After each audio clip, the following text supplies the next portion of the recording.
ભાભી હા સાગરભાઈ, શું કરો છો? બીજું શું કરતી હોય? આ કામ કરું છું ઘરના. જમવાનું બની ગયું? હા, જમવા બેસવું છે? ના ના, બેસવું નથી. આ તો જસ્ટ પૂછતો હતો તમને. પણ હું શું કહું છું કે આ પપ્પા જ્યારે ગયા ને ત્યારે તમને આ બધી જ મિલકત આદિભાઈના નામે કરી હતી. ખબર છે મને સાગરભાઈ કે આ બધી જ મિલકત આદિત્યના નામ પર છે અને આના પછી મારા નામ પર થશે. હા, તો હવે મેં મારા વકીલ સાથે વાત કરી લીધી છે અને આ બધી જ મિલકત હવે તમારા નામ ઉપર થઈ જાય ને એ માટે કાગળિયા પણ તૈયાર થઈ ગયા છે. ઓલરેડી બધું કામ કમ્પ્લીટ થઈ ગયું છે. હવે તમારે ખાલી એક કામ કરવાનું છે કે આ કાગળ છે ને એમાં એક તમારા અંગૂઠાની જરૂર છે. તમારો અંગૂઠો મારી દો તમે એટલે આ કામ પૂરું થાય. એટલે બધી મિલકત હવે તમારા નામ ઉપર થઈ જાય. સાગરભાઈ, તમને ખબર છે ને કે મને વાંચતા નથી આવડતું, લખતા નથી આવડતું, તો પછી આ ફાઇલ અત્યારે શું કામ લઈને આવ્યા? અરે વાંચવા લખવાની વાત જ ક્યાં આવે છે? ભલે ને તમને ના આવડતું હોય, મને તો આવડે છે ને. અને આમ પણ તમને મારા પર પૂરેપૂરો વિશ્વાસ છે ને બધી આદિભાઈની મિલકત તમારા નામ ઉપર તો કરવાની છે. ના, તમારે કરવાનું શું છે બીજું? ખાલી અંગૂઠો મારવાનો છે તો અંગૂઠો મારી દો ને. અત્યારે નહીં, બધું પહેલા કામ પતાવી લઉં. મારું કામ પતી જાય, આદિત્ય ઘરે આવી જાય ને પછી એમની સામે સાઈન કરીશ એટલે એમને પણ સારું લાગે ને કે મારી પત્ની મને પૂછીને કામ કરે છે. અરે એને શું પૂછવાનું હોય વળી? એ તો આખો દિવસ ઘરમાં જ હોય છે. એમને ક્યાં બિચારાને કઈ સમજ પડે છે? હા, પણ અત્યારે એ બહાર છે ને, હમણાં ઘરે આવશે અને ઘરે આવે ને એટલે એમની સામે જ સાઈન કરીશ. એમને પણ તો ખબર પડવી જોઈએ ને કે એમની મિલકત એમની પત્નીના નામે ક્યારે થઈ, શું ફેસલો કર્યો, ઘરના લોકોએ શું વાતચીત કરી. અરે એમને 5 મિનિટ પહેલા જે થયું હોય એ યાદ નથી રહેતું. હવે તમે મિલકત એમના સામે તમે તમારા નામે મિલકત કરશો તો શું યાદ રહેશે એમને? કેમ આટલો ગુસ્સો કરો છો? અરે ગુસ્સો ના કરે તો શું કરે ભાભી? એક તો તમારી માટે, આ ઘર માટે હું આટલું કરું છું. મને થયું કે મારા ભાભી ઘરમાં આવ્યા એટલે બધું એના નામ ઉપર કરી આપું, એટલે મારે ચિંતા નહીં ખોટી. અને તમે હવે અત્યારે એવું કહો છો કે મારે સાઈન નથી કરવી, મતલબ કે મારે અંગૂઠો નથી મારવો. મેં ક્યાં ના પાડી છે? અંગૂઠો મારવો છે મારે, પણ અત્યારે નહીં, આદિત્ય આવે પછી. અને એક વાત બીજી કે તમે શું કામ આટલા આફડા ફાફડા થાવ છો? હવે આદિત્યના નામ પર હોય કે મારા નામ પર હોય, શું ફરક પડે? 2-4 દિવસ આમ કે આમ.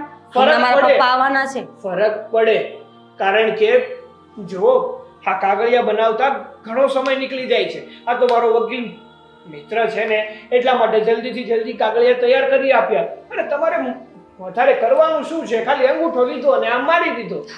જો હું જ્યાં સુધી ભગવાનની પૂજા અર્ચના ના કરી લઉં, આરતી ના કરી લઉં ને, પ્રસાદ ના ધરાવી દઉં ને, ત્યાં સુધી મારા જીવનનો કોઈ મોટો ફેસલો ક્યારેય કરતી નથી. હું આમાં સાઈન કરી દઈશ, પણ પહેલાં હું મારા ભગવાનની પૂજા કરી લઉં, કામ પતાવી લઉં અને ભગવાનની પ્રાર્થના કરીને પછી અંગૂઠો લગાવીશ. પણ બધી વસ્તુ તમારા નામે થવાની છે, તમારે કોઈને આપવાની નથી કે ભગવાનની પૂજા કરવાની વાત કરો છો ભાભી તમે? લો, નથી મારો અંગૂઠો, જાઓ. ક્યારના આવીને તો ધીમેથી વાત કરો ને મારી સાથે. દેર છો મારા, પણ આવ્યા ત્યારના ઊંચા અવાજે વાત કરીએ જ જાય છે, કરીએ જ જાય છે. સરસ. આ તો કોઈના હિત માટે પણ 2 શબ્દ ના બોલી શકો તમે, કારણ કે આમાં મારો તો કાંઈ હિત છે નહીં. આ જે પણ છે તમારા માટે તો લમણા જીક કરું છું અને તમને એની તો કાંઈ પડી નથી. સાગરભાઈ, થોડા શાંત થાવ. મેં કહ્યું ને હું મારી દઈશ અંગૂઠો હમણાં, પણ મને ફ્રી તો થઈ જવા દો. સારું, આદિની રાહ નથી જોવી, પૂજાય નથી કરવી, મારા વાસણ અધૂરા પડ્યા છે એ ઘસી નાખું. સારું, ઘસી નાખો, જાઓ. હા, પછી આમાં અંગૂઠો મારીને તમને આપી જઈશ. ઓકે? ફાઇલ ભલે અહીંયા રહી તમ તારે. અરે પણ ભાઈ છે એ તો છે અંગૂઠા ચાર, પણ મગજ તો એવું વાપરે છે ને કે વાત પૂછું. અત્યારે અંગૂઠો મારી દીધો તો એનું શું જતું હતું? મારું કામ ના અત્યારે પતી જાય. હજી થોડીક રાહ જોવી પડશે. જેમ બને ને એમ જલ્દીથી આ બધી મિલકત મારા નામે થઈ જાય ને તો બહુ સારી વાત છે.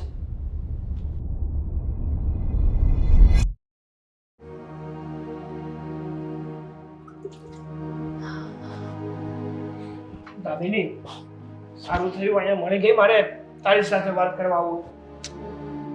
બોલ, શું કામ છે? કંટાળી ગયો છું હવે તો. હું એ કંટાળી ગઈ છું તમારાથી. હે? મારાથી કંટાળી ગઈ વળી? મેં શું કર્યું કે મારાથી કંટાળી ગઈ તું? તમે જ ન કીધું કે કંટાળી ગયો છું? એટલે મેં એમ કીધું તને કે હું તારાથી કંટાળી ગયો છું એવું મારા મોઢામાંથી શબ્દ નીકળ્યો? હાશે, હવે જવા દો ને. આ હાડકા વગરની જીભ છે, હમતેમ થઈ જાય ક્યારેક. બોલો. તો કંટાળી ગયો છું આ ઘરથી અને ઘરના લોકોથી. એવું તો વળી શું થયું કે તમે કંટાળી ગયા? આ એક તો આદિભાઈ અને બીજી એની બાઈ ઓલી મિરકી. હવે એમણે શું કર્યું? હા, તમે છે ને નઈ નવી વાત લઈને ના આવો. આ આદિભાઈનું તો સમજીએ, એમનું તો મગજ ચસકેલું છે, એ તો ગમે તે બોલે. પણ મીરાએ શું કર્યું?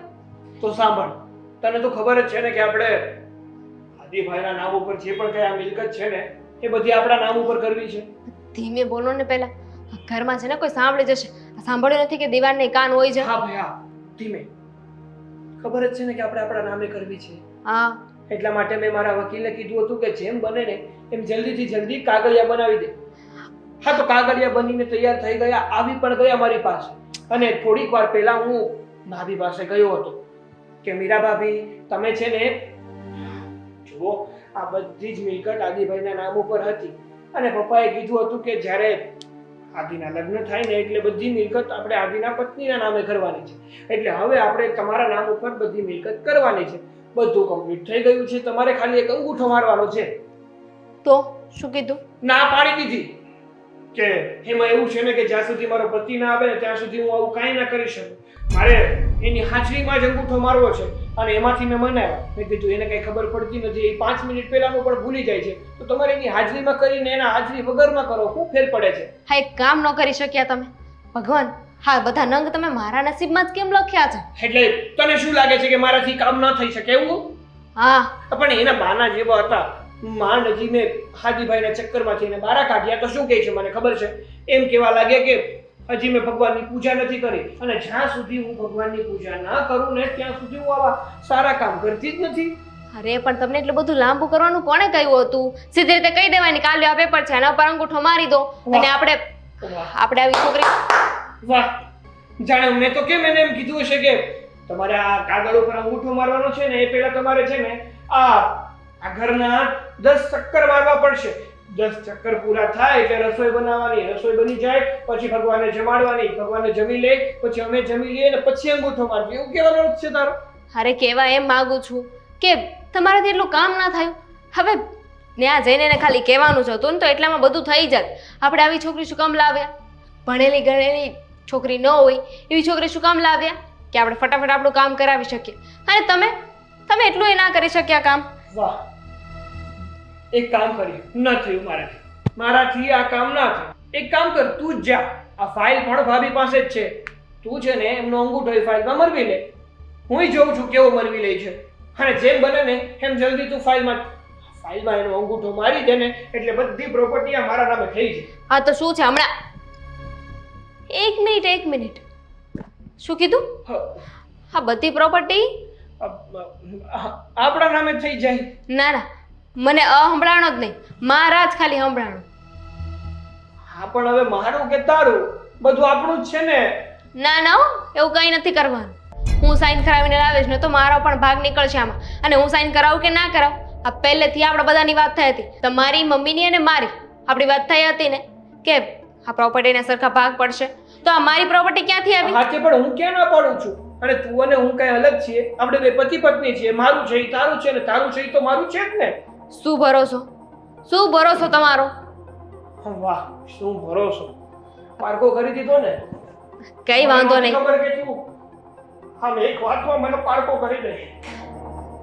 આપણે એની માટે કાંઈક કેટલું વિચારતા હોઈએ, જ્યારે એને તો આપણી ખબર જ ના હોય. એને તો એવું જ લાગે કે જે પણ કઈ કરી રહ્યો છું ને એ બધું મારા માટે જ કરી રહ્યો છે. બસ હવે પણ નહીં સમજાય તને, અને નહીં સમજાય. રો જીતી રહી જોવા દે ને, પ્રોપર્ટી તો મારા